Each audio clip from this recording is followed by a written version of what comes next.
So good day sir. So this is the problem number 3 on the make 151. So MEC 151. So problem number 3.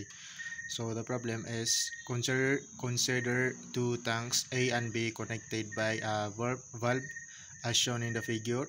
Each tank has a volume of 200 liters. Tank A contains refrigerant 12 at 25 degrees Celsius, 10% liquid and 90% vapor by volume. But tank B is evacuated.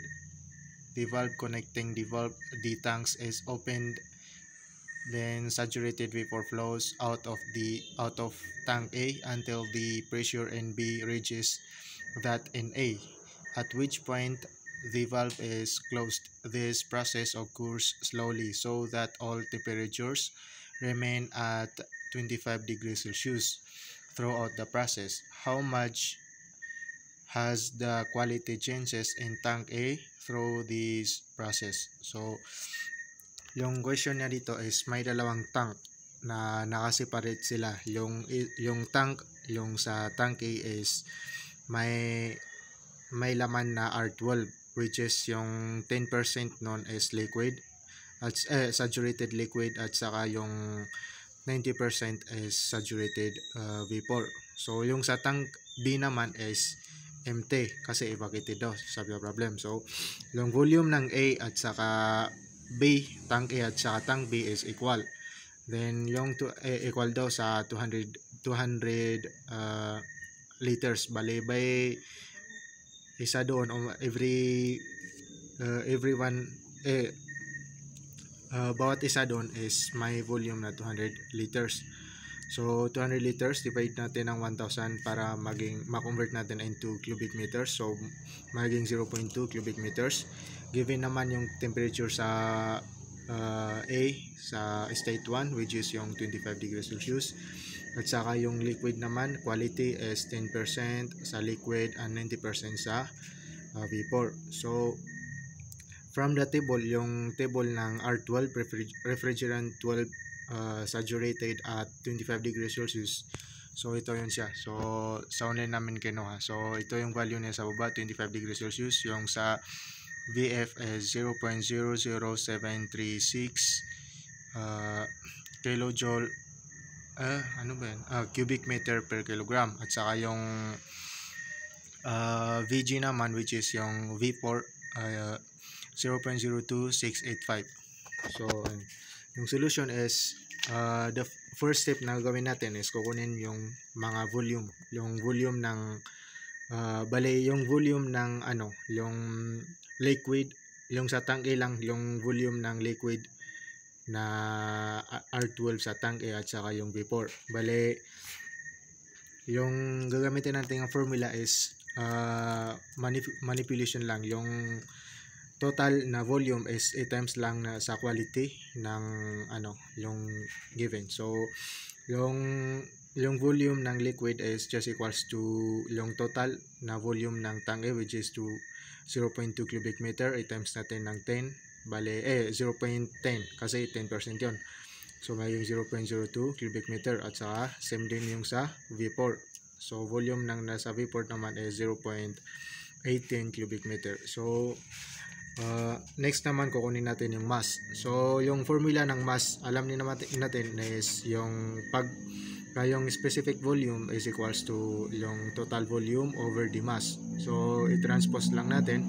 Bale magiging yung total volume divided by specific volume. So yung mass ng liquid, MF, is equals to volume, ito yung total volume, over the specific volume. So yung total volume ay 0.0, yung total volume ng liquid over the specific volume ng given na liquid. So ito siya. So 0.02 cubic meter over 0.00763 cubic meter per kilogram. So makancel yung cubic meter. Magiging yung volume lang liquid is 26.21232 kilogram. So yung sa volume naman ng yung sa mass naman ng vapor, same lang sa process nung sa first, which is yung volume ng vapor yung kinuha natin kanina divided by the saturated na specific volume ng vapor. So 0.018 cubic meter over yung specific volume ng vapor is Vg, which is yung Vg is 0.026854 cubic meter per kilogram. So makancel yung kilogram ulit, then it is equals to 6.7029 kilogram. So after that, makukuha din natin yung total mass total. Bali yung mass total is i-plus lang natin yung mass ng liquid at saka yung mass ng vapor, which is yung mass ng liquid is 26.2132 kg plus 6.7029 kg is equals to 32.9152 kg. So ito yung total ng mass. Yung pagkuha natin ng mass kasi para makuha natin yung quality ng total quality, yung quality ng yung quality ng vapor sa tank A is kailangan din natin yung mass total. So nakuha na natin yung mass total.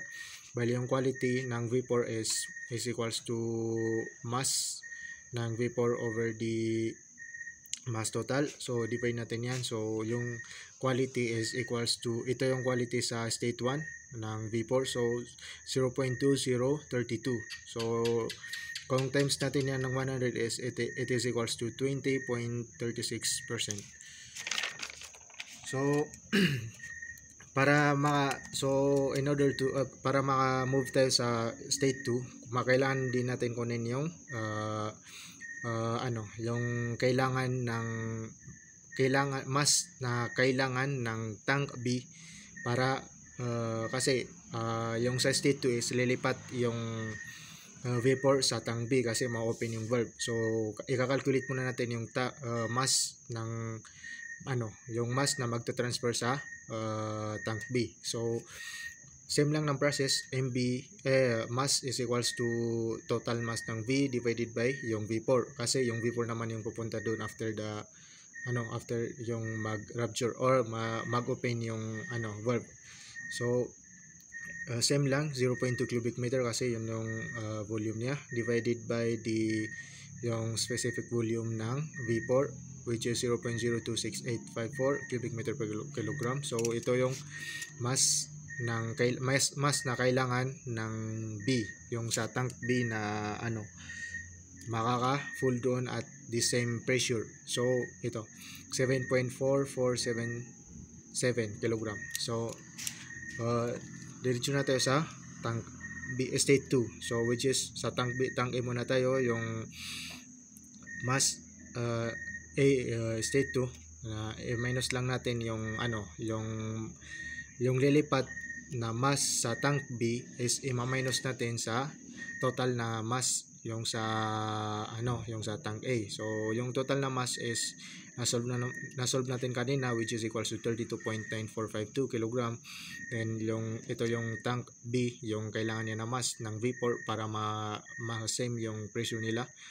So 7.44768 kg. So i-minus natin, which is equals to 25.46755 kg.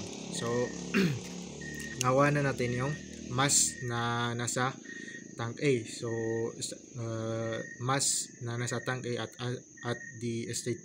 state 2. So ito yung volume naman, yung specific volume sa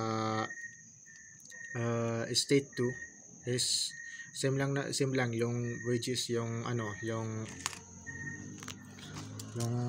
specific volume is just equals to large volume over the mass. So yan. So diretso lang substitute, 0.2 cubic meter divided by 25.46755 kilogram. So yung specific volume at state 2 na nasa tank A is 0.00785 cubic meter per kilogram. So ayun, nakuha na natin. So diretso na tayo. So yung formula ng quality is equals to yung quality is may formula na V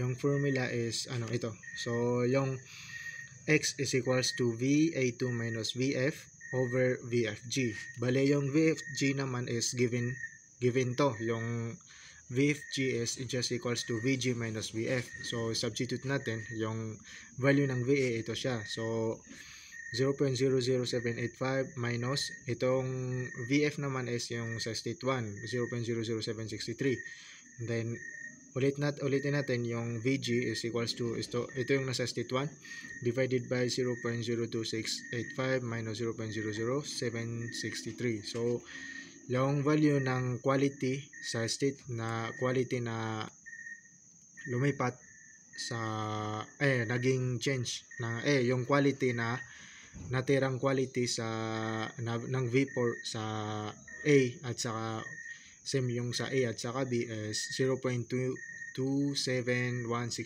So convert natin yan ng percent is 27.163%. So yung sa question is